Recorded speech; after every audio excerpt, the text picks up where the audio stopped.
Bienvenue au rendez-vous tech d'Audiophile du vendredi 18 août 2023. Comme à toutes les semaines, je profite de ce moment pour vous partager les actualités technologiques et parfois scientifiques que j'ai vues passer depuis notre dernier rendez-vous.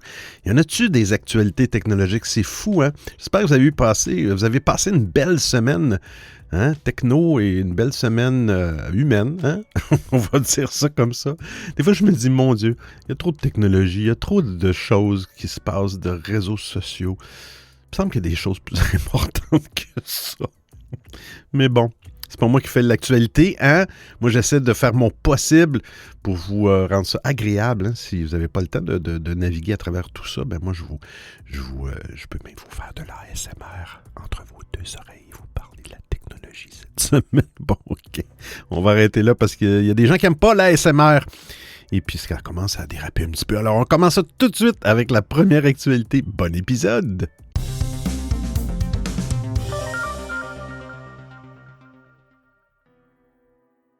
La sortie de l'iPhone 15 gâchée par la batterie de l'iPhone 14. Oh là là, hein? Selon plusieurs utilisateurs, moins d'un an après sa sortie, l'iPhone 14, bon, ici, il parle de l'iPhone 14 Pro, mais moi, j'ai vu la même chose au niveau de l'iPhone 14 ou iPhone 14 Plus. On voit la capacité de sa batterie se dégrader à une vitesse affolante. Une batterie d'iPhone 14 qui fond comme neige au soleil. C'est une très mauvaise nouvelle alors que la sortie de l'iPhone 15 approche. La fête pourrait être gâchée par son prédécesseur qui, un an après sa sortie, commence à montrer des signes de faiblesse. Selon plusieurs utilisateurs touchés, la batterie se dégrade rapidement pour atteindre les 80% de sa capacité moins d'un an après sa sortie. C'est-à-dire la limite annoncée par Apple avant que les problèmes d'autonomie ne se présentent. Si généralement les smartphones d'Apple ont une bonne autonomie au début, ce sont les mises à jour d'iOS qui viennent semer le trouble. En plus des problèmes d'autonomie, les performances sont affectées. Selon un spécialiste d'Apple sur TikTok nommé Batterygate, de quoi enrager lorsque l'on connaît le prix des smartphones de la firme de Cupertino. Alors, êtes-vous concerné par cette détérioration rapide des performances?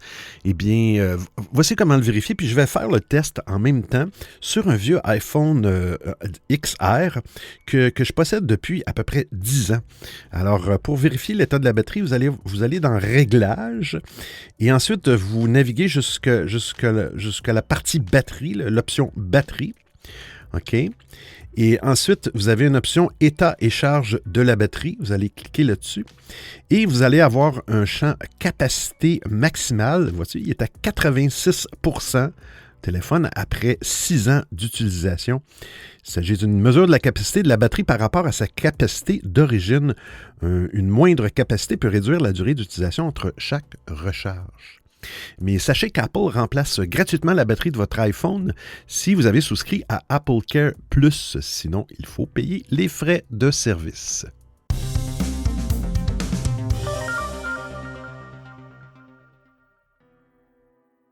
Siri pourrait lire sur les lèvres. Ah, quand même. Le brevet d'Apple déposé en janvier de cette année décrit un système permettant de déterminer si les données de mouvement correspondent à un mot ou à une phrase. Au lieu d'utiliser la caméra de l'appareil, le logiciel de reconnaissance vocale utiliserait l'un des capteurs de mouvement du téléphone pour enregistrer les mouvements de la bouche, du cou et de la tête pour déterminer si l'un d'entre eux pourrait représenter un discours humain. Ces capteurs peuvent être un accéléromètre ou un gyroscope, ce qui, selon le brevet, est beaucoup moins susceptible d'être corrompu par des stimuli indésirables comme un microphone. La technologie pourrait également être intégrée dans des AirPods ou même dans des lunettes intelligentes et envoyer ces données à l'iPhone de l'utilisateur. En termes d'accessibilité, une telle technologie a de quoi ouvrir les assistants connectés aux personnes souffrant d'un handicap de la voix. Et même pour l'utilisateur de Siri, ce brevet pourrait avoir beaucoup d'intérêt. Il est assez largement admis que l'assistant d'Apple a du mal à comprendre ce qu'on lui raconte. Alors, si cette technologie peut lui permettre de mieux saisir les ordres vocaux, ça serait un plus indéniable. Pour mettre en place ce genre de système, Apple aurait besoin de beaucoup de données sur la façon dont les êtres humains utilisent leur bouche. La société pourrait établir un profil vocal pour les utilisateurs du système en utilisant des fonctionnalités telles que Live Speech DOS, qui peut enregistrer les profils vocaux des utilisateurs. En dépit des rumeurs qui annoncent un retard important d'Apple sur ses concurrents dans le domaine de l'intelligence artificielle générative, ce brevet montre que le constructeur explore activement des moyens d'améliorer la reconnaissance vocale et d'augmenter ses capacités en matière d'IA. L'intégration d'une telle technologie dans les produits d'Apple comme les AirPods ou un futur casque pourrait marquer une étape importante dans l'évolution des interfaces utilisateurs et la communication entre l'homme et la machine. Néanmoins, les détails restent vagues et il reste à voir comment et quand cette technologie pourrait être déployée.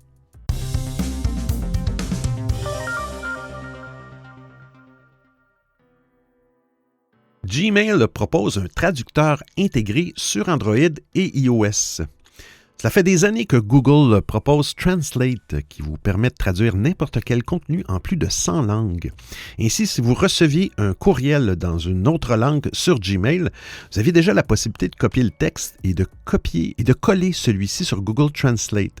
Mais la nouveauté proposée par Gmail facilite encore plus les choses, puisque celui-ci propose désormais un traducteur intégré dans l'application.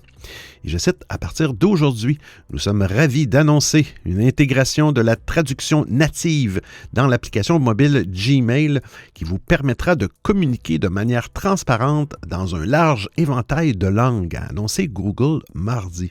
En fait, Gmail détecte la langue du courriel que vous avez reçu. Et si cette langue est différente de la langue d'affichage de l'application, une bannière propose automatiquement de faire une traduction. Au lieu de copier un texte et de coller celui-ci sur Google Translate, vous n'avez donc plus qu'à appuyer sur le bouton de traduction sur cette bannière. Et la traduction automatique apparaît directement dans Gmail. C'est génial. Si cette bannière n'apparaît pas encore sur l'écran de votre téléphone, c'est normal. En effet, Google déploie la nouveauté de manière progressive. Sur Android, la fonctionnalité a commencé à apparaître le 8 août.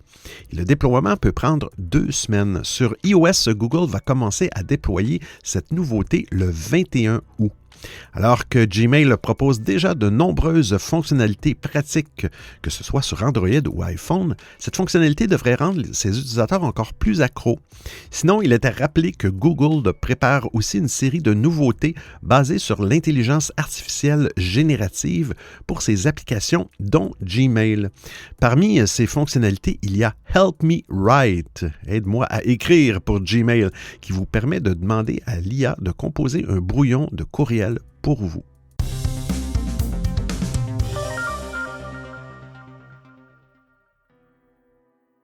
Google lance une fonction pour signer vos documents. Vous ne savez peut-être pas, mais depuis juin 2022, Google teste en toute discrétion une fonction de signature électronique pour sa suite bureautique en ligne. Proposée jusqu'alors en version alpha, Google indique que, grâce au retour des testeurs, son module de signature peut passer à la vitesse supérieure.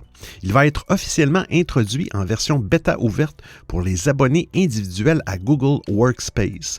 En offrant enfin une solution simple et sécurisée pour signer des documents en ligne, Google entend permettre aux utilisateurs de sa suite Workspace de boucler plus rapidement leur contrat sans pour autant avoir à changer d'application. Car l'intégration native du système de e-signature de Google permet de glisser et déposer directement un document en cours d'édition, un encadré dédié à cette signature électronique.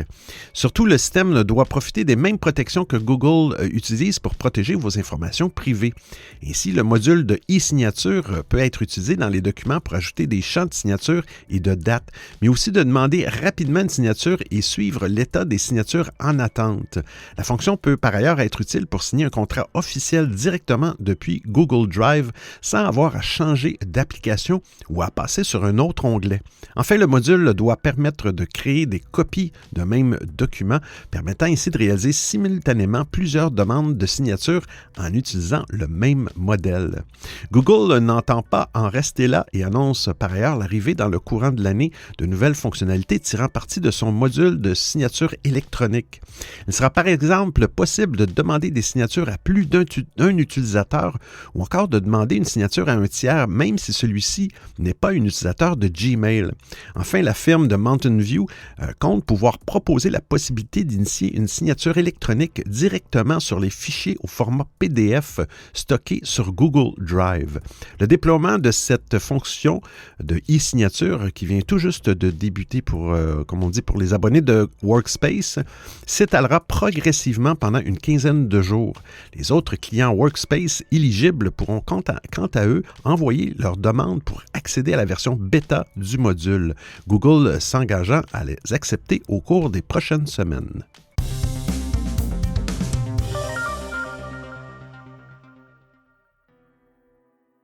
Waze, comment enregistrer sa propre voix?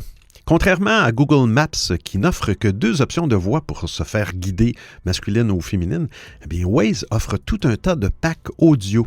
On peut citer ainsi la possibilité de se faire guider par le rappeur Lorenzo, qui avait fait un petit buzz en 2018, mais ce sont aussi les voix d'Arnold Schwarzenegger ou d'Elvis Presley, I wanna go home, qui peuvent s'y prêter.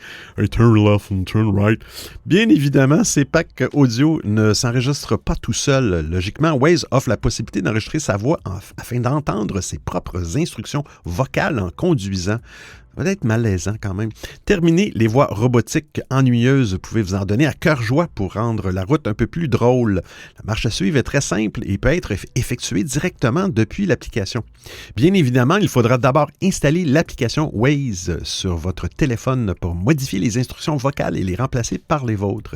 Si vous ne l'avez pas encore, téléchargez-la depuis l'App Store ou le Play Store. Ensuite, assurez-vous d'être dans un environnement calme, car il va falloir enregistrer votre voix à l'aide du micro de votre téléphone. Ouvrez l'application Waze sur votre téléphone, appuyez sur l'icône de menu dans le coin supérieur gauche de l'écran. Ensuite, appuyez sur Paramètres, appuyez sur Voix et son, appuyez sur Voix Waze. Sélectionnez Ajouter une voix et puis appuyez sur OK. Sur une invite, si un invite s'affiche pour vous demander d'autoriser l'application à utiliser le micro, bien sûr, sélectionnez lorsque vous utilisez l'application. L'écran enregistreur vocal s'affiche alors et vous permet de sélectionner chaque instruction pour la personnaliser, créer un pack vocal à utiliser durant vos trajets. Appuyez sur chaque commande vocale et enregistrez votre voix à l'aide du micro. Lorsque vous avez terminé, appuyez sur le bouton Arrêt. Appuyez sur le bouton Lecture pour écouter l'enregistrement. Si l'enregistrement vous convient, appuyez sur Enregistrer. Un petit peu compliqué, mais bon. Appuyez à nouveau sur l'icône du micro pour le réenregistrer si jamais ça ne fait pas votre affaire. Vous répétez ça pour cette opération-là, pour chaque instruction.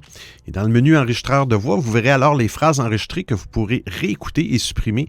Quand vous avez terminé, vous cliquez Terminer, donnez-lui un nom à ce pack audio-là et cliquez sur Ajouter.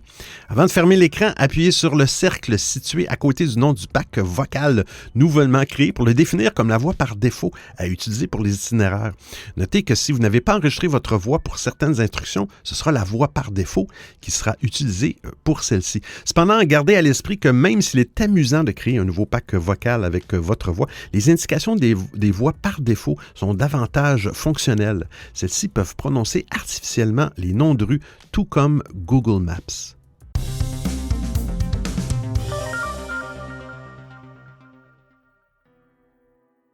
WhatsApp travaille sur une fonctionnalité inspirée de Clubhouse.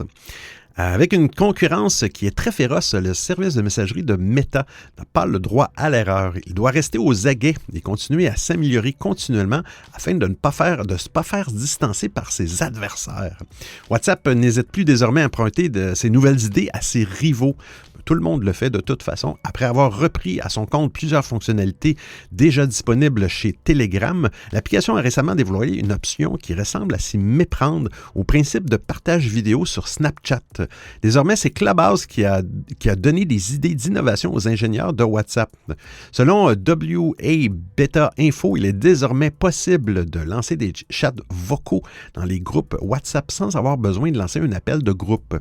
Pour ce faire, WhatsApp a mis en place une petite icône icône dédiée qui se situe à côté du nom de groupe. Il suffit donc de cliquer dessus pour lancer un chat vocal. Une interface a également été prévue à cet effet afin d'indiquer aux différents membres du groupe qu'un chat vocal a été lancé. Comme sur Twitter, chaque utilisateur aura le choix d'y participer ou non, ou de se retirer à tout moment. On apprend aussi que le chat peut s'éteindre automatiquement s'il reste vide pendant plus de 60 minutes. En plus de cela, une notification silencieuse est partagée dans le groupe chaque fois qu'un nouveau chat vocal est lancé. Il faut toutefois préciser que cette nouvelle fonctionnalité n'est disponible pour l'instant que sur la mise à jour 2.23.16.19 de la version bêta de l'application WhatsApp. Comme l'on peut s'y attendre, elle ne fonctionne qu'avec les groupes. Cependant, il est encore difficile de dire s'il est possible de lancer plusieurs chats vocaux dans le même groupe grâce à cette fonctionnalité. Pour l'heure, il semble que cette fonctionnalité ne soit disponible que pour les groupes dont le nombre de membres est supérieur à 32. Mais tout porte à croire que cette limitation n'est due qu'au fait que la fonctionnalité n'en soit qu'à sa phase de test. Il y a fort à parier que si elle se généralise, cette limitation ne sera plus d'actualité. Les groupes de moins de 32 membres pourront alors l'utiliser. Cette fonctionnalité pourrait au passage supplanter les appels vocaux si elle venait à se démocratiser. En effet, elle dispose du précieux avantage d'être plus discrète. Chaque utilisateur peut rejoindre un chat vocal ou s'en retirer de manière totalement discrète, ce qui n'est pas forcément le cas avec les appels de groupe.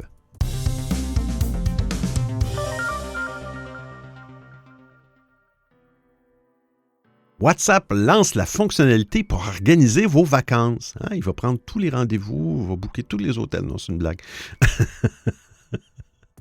WhatsApp enchaîne les mises à jour, ça c'est clair. Pour le moment, aucune annonce officielle n'a été faite par WhatsApp, mais comme d'habitude, les gens de WA Beta Info sont à l'affût des futures nouveautés qui arriveront sur le service de messagerie. En fouillant dans une version bêta de WhatsApp pour Android, le site a découvert les tests d'une nouvelle fonctionnalité de la messagerie. Selon les explications de WA Beta Info, les utilisateurs de la version bêta concernée par ce test auraient la possibilité de programmer des appels dans les groupes WhatsApp. L'interface permettrait de sélectionner une date et une heure et de spécifier l'objet de l'appel. Une fois l'appel programmé, celui-ci apparaît dans la conversation de groupe et les autres membres ont la possibilité de rejoindre cet appel programmé ou non. Ceux qui décident de rejoindre reçoivent un rappel 15 minutes avant le début de cet appel. Ça ressemble beaucoup à des lives préprogrammés. On en parlait tout à l'heure, le Clubhouse. Puisque WhatsApp est une application grand public, les appels programmés peuvent par exemple servir à programmer une petite réunion entre amis pour programmer des événements ou des vacances.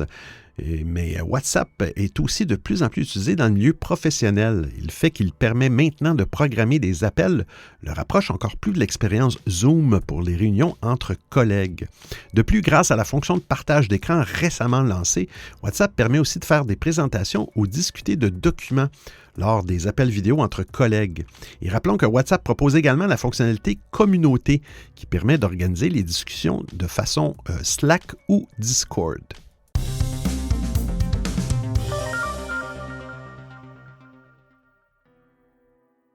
TikTok prépare une option pour nous prévenir s'il y a du contenu qui a été créé par l'intelligence artificielle. En finir avec la désinformation sur son réseau social est sûrement l'un des objectifs de TikTok.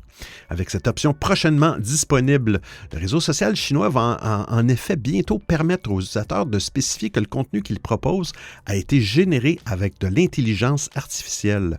Comme le révèle le consultant spécialisé Matt Navarra, TikTok va ajouter un bouton bascule dans les paramètres de publication de vidéos. Cet onglet disponible tout en bas de la page avant de cliquer pour publier dans plus d'options permet déjà de rendre une vidéo inaccessible aux moins de 18 ans, de la publier en tant que modèle pour les autres internautes, mais aussi d'indiquer lorsqu'il s'agit d'une publicité. Le nouveau bouton permettra donc d'indiquer que la vidéo publiée contient du contenu généré par IA, en particulier lorsque celui-ci comporte des scènes dites réalistes. Les deepfakes seront par exemple sérieusement scrutés par le réseau social. Si certains contenus ne sont pas labellisés avec l'étiquette étiquette spéciale, ils pourront être retirés par TikTok, ce qui est déjà le cas actuellement. En mars dernier, la plateforme avait en effet choisi d'interdire les médias synthétiques qui présentent le portrait d'une personnalité privée. Une manière de lutter contre l'essor des vidéos vues plusieurs millions de fois, reprenons la voix de Donald Trump ou de Joe Biden à des fins de détournement. Ces contenus menaient parfois à de vrais problèmes de désinformation. D'après une récente étude de l'entreprise NewsGuard, spécialisée dans la lutte contre les fake news, de nombreuses marques ont été victimes de campagnes de désinformation sur TikTok à cause de contenus générés par l'intelligence artificielle. Une marque de décoration américaine dite très portée sur les valeurs chrétiennes a par exemple été accusée sur le réseau social de vendre des statues démoniaques alors qu'il s'agissait de photos générées par le logiciel de création d'images Midjourney. Vous écoutez le Rendez-vous Tech d'Audiophile. Discord teste le chiffrement de bout en bout. Yeah! Discord est aujourd'hui un incontournable dans l'univers des messageries instantanées et profite de sa popularité pour s'enrichir en nouvelles fonctionnalités. L'outil pensé au départ pour les gamers permet de discuter avec sa communauté grâce à l'utilisation de salons. Ces derniers peuvent ensuite regrouper différents canaux relatifs à un sujet en particulier comme les forums de discussion d'antan. Discord peut également servir de plateforme de diffusion pour streamer sa partie ainsi que pour réaliser des appels audio et vidéo de groupe. Le service a récemment amélioré ses salons de conférences avec une limite passée à 50 participants. Et enfin, ajouter un centre familial pour permettre aux parents de surveiller en partie l'activité de leur enfant sur la plateforme. Discord s'attaque aujourd'hui à la protection des données. À l'inverse d'un WhatsApp ou d'un Signal, Discord ne propose pas aujourd'hui de chiffrement de bout en bout. Les échanges audio et vidéo et les données échangées peuvent être en théorie lues sur les serveurs de l'éditeur. Un vrai manque qui est en passe d'être comblé. Depuis un post de blog, Discord annonce en effet travailler sur l'intégration d'un protocole de chiffrement baptisé Messaging Layer Security, à la fois pour les appels audio et vidéo proposés par le logiciel mobile ou de bureau. Ces systèmes de sécurité sont, selon Discord, les meilleurs élèves en matière de performance et offrent une couche de protection sans dégrader la qualité de la conversation ou ajouter de la latence aux appels. Le chiffrement de bout en bout empêchera des services tiers et Discord lui-même d'accéder aux informations contenues dans les appels. Le service hissera ainsi au niveau de ses concurrents sur le plan de la confidentialité et du respect de la vie privée. Le chiffrement ne sera pas déployé à travers l'intégralité de l'application. Les équipes de Discord préviennent d'emblée que les salons de conférence ne seront pas concernés par cette protection. Leur architecture technique différente des appels vidéo et audio ne permettent pas pour l'instant l'application d'un protocole de sécurité. Les premières expérimentations ont donc débuté, mais quand pourrons-nous en profiter? Pour le moment, Discord ne donne aucune indication et parle seulement de plusieurs mois avant le lancement en fonction du retour des premiers testeurs.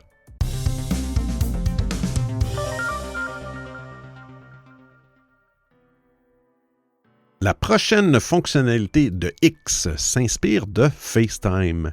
Dans une interview de CNBC, Linda Yaccarino, la PDG de X, explique les prochaines évolutions qui vont arriver sur X. Anciennement Twitter. Il est notamment question de transformer le réseau social en une super app à la manière de WeChat en Chine. Pour arriver à autant de fonctionnalités, les travaux sont colossaux pour X et Yaccarino le sait mieux que personne. Yaccarino sait très bien que pour faire de X une super app, il faut passer par l'ajout de fonctionnalités clés comme la visioconférence. Au cours de son interview, elle a ainsi dévoilé que l'option d'appel vidéo est en cours de développement et que nous pourrions nous attendre à un lancement dans les prochaines semaine. Si le calendrier est toujours une donnée à prendre avec minutie quand il est question de X, le réseau social semble en bonne voie dans son développement. Il y a quelques jours, le designer Andrea Conway a posté un message sur le réseau social assurant qu'il venait de passer un appel vidéo grâce à l'application. De là à penser qu'une bêta fermée circule déjà en interne du côté de X, il n'y a qu'un pas. Pour Yaccarino, le développement de ces appels de vidéo doit permettre de faire de X une place forte de la liberté d'expression, où tous les avis pourront être partagés en temps réel, une notion très importante à ses yeux car c'est ce qui fait l'ADN de X autrefois Twitter. Rappelons toutefois que la vidéo et Twitter, c'est une histoire ancienne. Il y a plusieurs années, le réseau social avait lancé Periscope, un service tiers permettant de suivre des vidéos en direct au format vertical. Depuis, cette fonctionnalité a quitté Twitter pour trouver un point de chute du côté d'Instagram et des lives, qui se rapproche beaucoup de ce qui était Periscope. L'autre grande actualité de X ces derniers jours, c'est l'arrivée de la rémunération des créateurs. Les personnes qui font beaucoup d'impressions, dans le fond les plus populaires, peuvent désormais recevoir leur chèque venant de X. Une façon pour Yacarino d'amener les créateurs à poster régulièrement sur X et ainsi toucher une audience de plus en plus grande. L'équation est simple pour le réseau social. À mesure que les créateurs arrivent sur X, ils emportent avec eux leur audience et c'est autant de nouvelles personnes qui utilisent l'application tous les jours. Un précieux temps d'écran que X peut ensuite monnayer auprès de ses annonceurs comme Apple et d'autres grandes entreprises.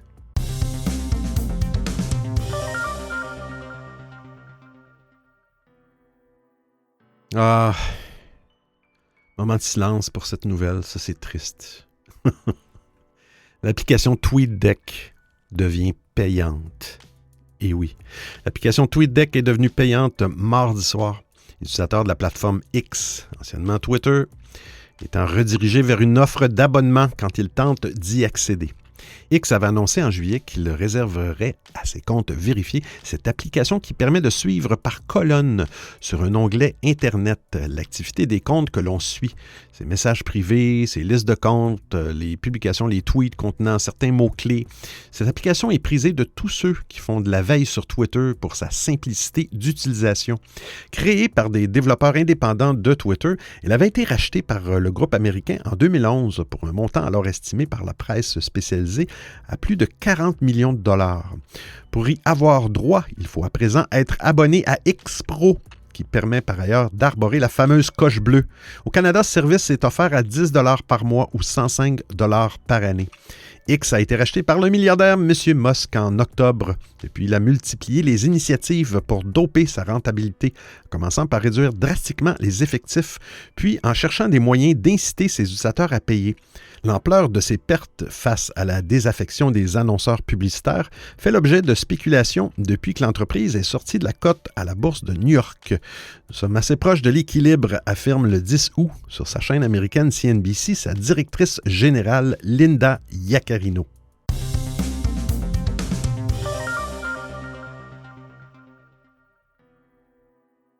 Elon Musk censure à sa façon le New York Times. C'est drôle parce que M. Musk, c'est plus le PDG de X, c'est le CTO, Chief Technological Officer. Il prend des décisions quand même. Ça devrait être Linda qui est elle la PDG. Elle devrait le mettre à la porte. Bon, peu de sérieux. Que se passe-t-il encore sur X, qui va de nouveau faire polémique? Eh bien, son nouveau CEO, mais c'est pas un CEO, c'est un CTO. Elon Musk ferait absolument tout pour faire les gros titres. Et cette fois encore, c'est pour une raison des plus problématiques. Le rachat de Twitter par Musk avait fait un grand bruit à l'époque. Le patron de Tesla avait signalé être un grand défenseur de la liberté d'expression, en déclarant notamment, et je cite, « La liberté d'expression, le fondement d'une démocratie qui fonctionne. Et Twitter est la place publique numérique où sont débattues des questions vitales pour l'avenir de l'humanité. » Eh bien, en effet, Twitter a toujours été un puissant moyen de communication et Musk l'avait bien compris. Donald Trump, ancien président américain, en avait fait son moyen de communication favori avant d'être banni de la plateforme. On ne pouvait que se questionner à propos de la légitimité de la plateforme qui a suspendu le compte du président des États-Unis d'Amérique comme un malpropre. N'était-elle pas devenue une entité ayant trop de pouvoir, la direction de la société pouvant ainsi contrôler les mouvances politiques et la parole? C'est ce contre quoi Elon avait promis de se battre jusqu'à ce que tout ça tourne en eau de boudin. De boudin. Quel terme. Comme on a l'habitude avec l'homme le plus riche du monde. Désolé, je vais prendre mon sérieux. Les pratiques anti-liberté de la presse d'Elon Musk ont rapidement été épinglées, car celui-ci avait suspendu les comptes Twitter des journalistes qui lui déplaisaient en décembre de l'année dernière, et ça de façon complètement arbitraire. Il avait ensuite fait voter les utilisateurs de Twitter afin de savoir si celui-ci devrait lever la suspension, un moyen de prétendre défendre la démocratie. Encore une fois, on sait tous très bien que le CTO de X ne supporte pas les réseaux sociaux concurrents que sont ceux de Mark Zuckerberg, qui lui est CEO de Meta. Dans une information parue dans le Washington Post, il a été découvert que Musk utilisait une technique spécifique pour atténuer le trafic de New York Times, d'Instagram, de Facebook, de Blue Sky, de Threads, de Reuters et de Substack. Je pense que personne ici ne sera étonné de savoir que ce sont des plateformes d'expression qu'Elon avait publiquement critiquées auparavant. Pour réduire leur trafic et donc automatiquement leurs revenus publicitaires, Musk a mis en place, selon l'article, un délai de 5 secondes avant de pouvoir accéder à ces plateformes au travers d'un lien posté sur Twitter. Seulement un tel délai peut avoir des conséquences désastreuses. Les internautes impatients que nous sommes ayant trop peu de patience pour attendre le chargement aussi long d'une page web. Sans surprise, le site de Fox News, qui est souvent qualifié de propagande d'extrême droite par les Américains, ne subit pas ce genre de problème. Apparemment, depuis que la combine d'Elon a été découverte et mise en avant, eh bien, X a fait machine arrière en enlevant cette limite arbitraire. Il n'y a pas à dire, le patron de Tesla est vraiment en roue libre en ce moment. Seulement en singularisant et en pénalisant les organes de presse, celui-ci risque fortement de s'attirer les foudres des différents gouvernements. Comme à son habitude, l'homme le plus riche du monde n'en fait qu'à sa tête en jouant à un jeu dangereux.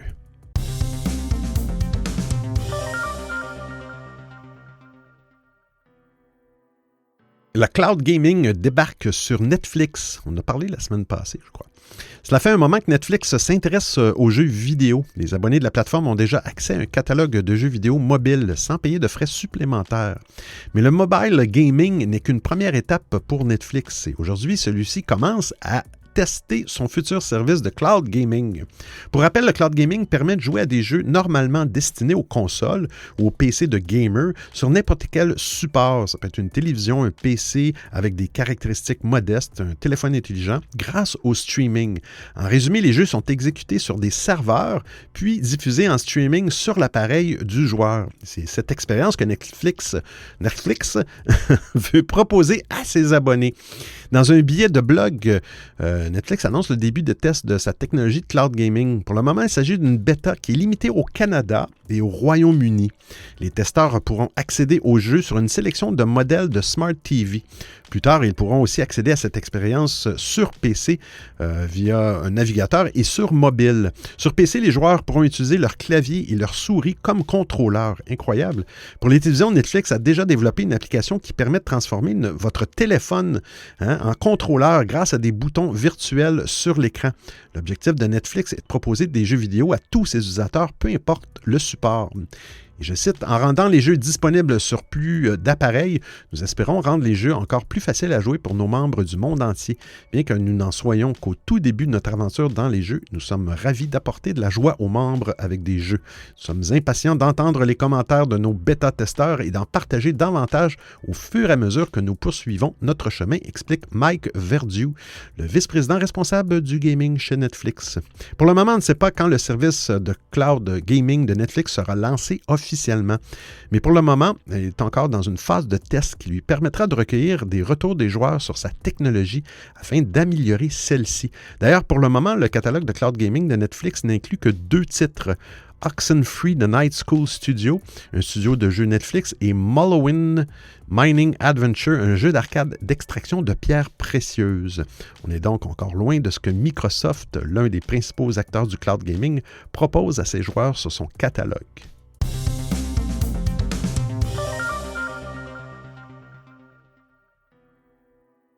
Zoom n'utilise pas les appels vidéo des utilisateurs pour entraîner son intelligence artificielle. L'intelligence artificielle, on entend tellement parler, générative ne naît pas comme par magie. ChatGPT, DALL-E, Bard et les autres reposent sur des grands modèles de langage LLM qui se nourrissent de données, énormément de données. Et elles peuvent provenir de beaucoup de sources possibles. Le data scraping est d'ailleurs devenu la hantise des grandes plateformes. Reddit ou encore X, Twitter font la chasse aux robots qui en collectent les données. La collecte des données à gros bouillon représente un problème technique. C'est surtout une question d'argent. Ces plateformes voudraient bien toucher un petit quelque chose à chaque fois qu'un LLM vient puiser dans le contenu créé par leurs utilisateurs. Plusieurs d'entre elles ont d'ailleurs mis en place des licences qui permettent à ces modèles de mouliner leurs données contre monnaie sonnante et trébuchante, bien évidemment. Du côté des utilisateurs de ces plateformes, c'est plus opaque, comme savoir si DALL-E ne va pas générer une image qui va s'inspirer du dessin mis en ligne par un dessinateur amateur sur Facebook, ou encore si ce texte généré par ChatGPT ne va pas reprendre des bouts de la diatribe postée par un internaute sur LinkedIn, à moins de vouloir se plonger dans la lecture aride des termes et conditions d'utilisation des services web, ce n'est pas évident d'en avoir le cœur net. Zoom, suite aux rumeurs de cette semaine, a voulu clarifier les choses une bonne fois pour toutes.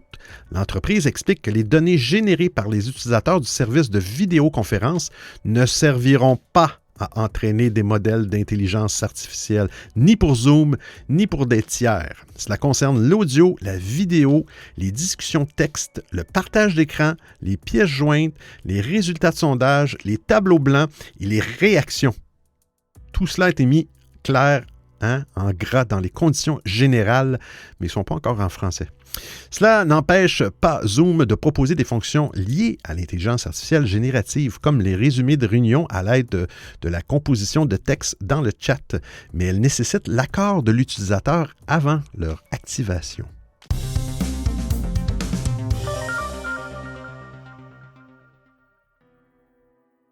La Russie veut interdire les VPN. De nombreux utilisateurs russes des services VPN signalent depuis le 7 août des problèmes techniques. Les clients de divers opérateurs mobiles, on va en nommer MTS, Megaphone, Beeline, ont été particulièrement touchés, tandis que les réseaux privés virtuels des fournisseurs fixes tels que Rustel Telecom semblent fonctionner normalement. La plupart des plaintes proviennent de Moscou, de Saint-Pétersbourg et des régions environnantes. Les experts du projet de support technique estiment que ces échecs de connexion VPN sont probablement le résultat de blocages organisés par les autorités russes. Les protocoles et services VPN tels que WireGuard, OpenVPN, IPsec, ShadowSox, Lantern, Windscribe et autres ont été affectés. Les employés du service Tirona VPN attribuent ces problèmes techniques à une autre vague de blocages menée par le Roskomnadzor, l'agence fédérale de censure de la Russie. Le Roskomnadzor. Désolé, M. Roskomnadzor. Contrairement aux précédentes vagues de blocage, cette fois-ci, le Roskomnadzor utilise de nouvelles stratégies pour évaluer le type de trafic et bloquer les connexions qui sont identifiées comme utilisant un VPN. Plusieurs experts ont noté que ces blocages n'ont affecté que les individus et non les grandes entreprises. Les serveurs privés configurés par les utilisateurs avec des fournisseurs étrangers ont été ciblés. Selon certains observateurs, les autorités ont évité de bloquer les protocoles VPN dans le passé car elle avait conclu un accord avec les grandes entreprises pour ne pas perturber leur propre tunnel VPN.